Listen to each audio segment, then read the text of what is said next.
ஹாய்ங்க. இன்னைக்கு நம்ம பார்க்க போற ரெசிபி என்னன்னு பாத்தீங்கன்னா ஒயிட் சாஸ் பாஸ்தா தான் பார்க்க போறோம். வாங்க இது எப்படி செய்யலாம்ன்றத பாத்துடலாம். இதுல குட்டி குட்டியா நான் என்னோட ஸ்டைல்ல ஒரு சில இது நான் ஆட் பண்ணிருக்கிறேன். நீங்களும் அதே மாதிரி ஆட் பண்ணி செஞ்சு பாருங்க, ரொம்பவே டேஸ்டியா இருக்கும். இப்போ எப்படி செய்யலாம்னு பாத்துடலாமா? ஒரு பாத்திரத்தில் 3/4 லிட்டர் தண்ணி எடுத்துக்கோங்க. அது கூடவே 100 கிராம் அளவுக்கு பாஸ்தாவும் ஒரு தக்காளியும் போட்டு நல்லா வேக வச்சு எடுத்துக்கோங்க. தக்காளியை தோல் உரிச்சிட்டு ஒரு மிக்ஸி ஜாரில் போட்டு நல்லா ஃபைன் பேஸ்ட்டாக அரைச்சி எடுத்துக்கலாம். ஒரு பேனில் கொஞ்சமாக பட்டர் சேர்த்துக்கோங்க. 1 ஸ்பூன் போல் மைதா மாவு சேர்த்து நல்லா கலந்து விடுங்க.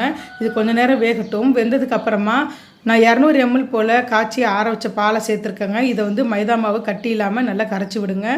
கரைச்சி விட்டதுக்கப்புறமா இந்த மாதிரி க்ரீமி டெக்ஸ்சருக்கு வரும். இதை தனியாக எடுத்து வச்சுருங்க. இப்போ ஒரு கடாயில் கொஞ்சமாக பட்டர் சேர்த்துக்கோங்க. இது கூடவே ஒரு கைப்பிடி அளவுக்கு கட் பண்ணி வச்சுருக்கிற பூண்டு சேர்த்துக்கலாம். பூண்டு சேர்த்து ஒரு 2 நிமிஷம் போல் வதக்குங்க. இப்போ நீலவாக்கால் நறுக்கின பெரிய வெங்காயம் 1 போடுங்க. அது கொஞ்சம் கண்ணாடி பதம் வர அளவுக்கு வதக்கிக்கோங்க. இப்போ 1 ஸ்பூன் அளவுக்கு மேகி மேஜிக் மசாலா உங்கள் தனியாக பேக்கெட் உங்கள் கடையிலே விற்கிது. அது 1 ஸ்பூன் போட்டுக்கோங்க. 1 ஸ்பூன் அளவுக்கு மிளகுத்தூள், நம்ம தக்காளி அரைச்சி வச்சுக்கிற அந்த பியூரியும் சேர்த்துக்கலாம். சேர்த்து 2 நிமிஷம் போல் வதக்குங்க. இப்போ கொஞ்சமாக தண்ணி சேர்த்து வதக்கும்போது இந்த மசாலாவுடைய பச்சை வாசனை எல்லாமே போயிடும். இந்த டைமில் இந்த டிஷ்ஷுக்கு தேவையான அளவு கொஞ்சமாக உப்பு சேர்த்துக்கோங்க. உப்பு பார்த்து சேர்த்துக்கோங்க.